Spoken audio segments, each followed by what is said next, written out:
We were supposed to leave yesterday, but the winds were too strong. And then this morning, the snow started to fall. So we waited until the afternoon, until it let up, and the winds died down and the skies cleared up. It was a beautiful winter day in the Bronx, the perfect day for our calm migration. We'd only stopped there for a week or two, on our way from Shawinigan, Quebec to the Potomac Shores Golf Club in Virginia, where the weather is just barely warm enough. And there's plenty of grass, with a nice view of the river. We've been going there ever since I can remember, and stopping here by the Hudson too, ever since I can remember.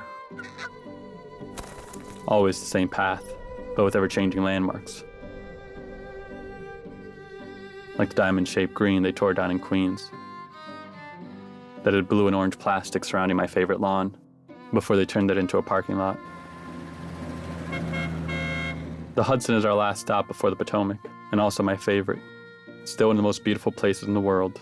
It's where I met my wife, Sharona. It was only my second year. I saw her down by the lake, dipping her feet in the water.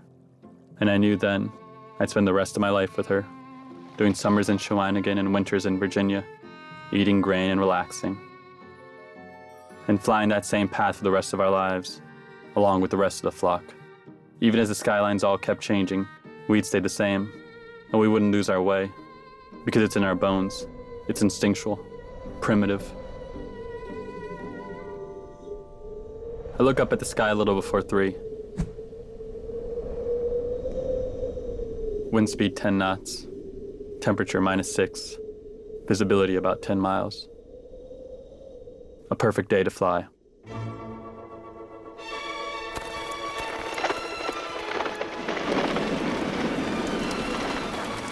As we take to the air, I feel a familiar emotion, a deep sense that this is really where I belong.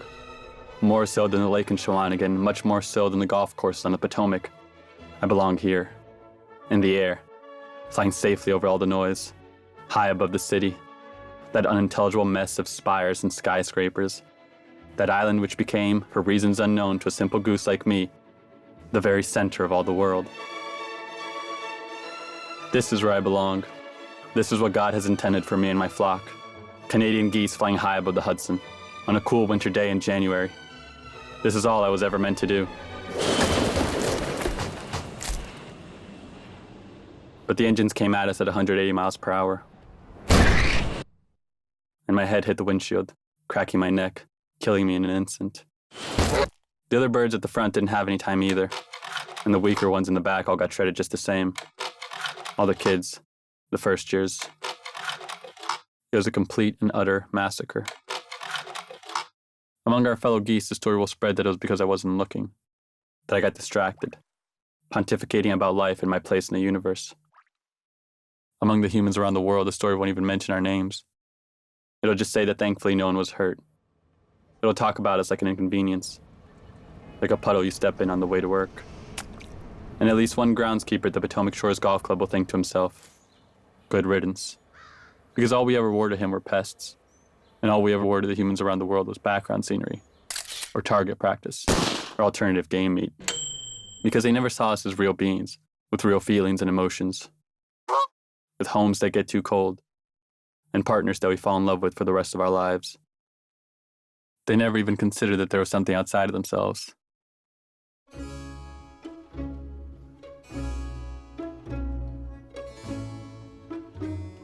Action. And so their cowboys will immortalize their stories on IMAX screens with America's sweethearts. We did our jobs. But who will play Sharona? And who will play me? Who will remember the fallen fowl of that day? The birds who honked but never complained, as the humans below destroyed the earth and changed the terrain, turning rural fields into exclusive country clubs. Sometimes I think about him, that weird little man, with his little white mustache, and I wonder, does he ever think of me? Does he ever stop to think, I wonder what that goose was like, who he chose as a mate, and where his favorite lawn was? Did he ever even see me as a life, with a longer neck and more feathers, but no less deserving of understanding and compassion? Did he ever think about what it must have been like for us?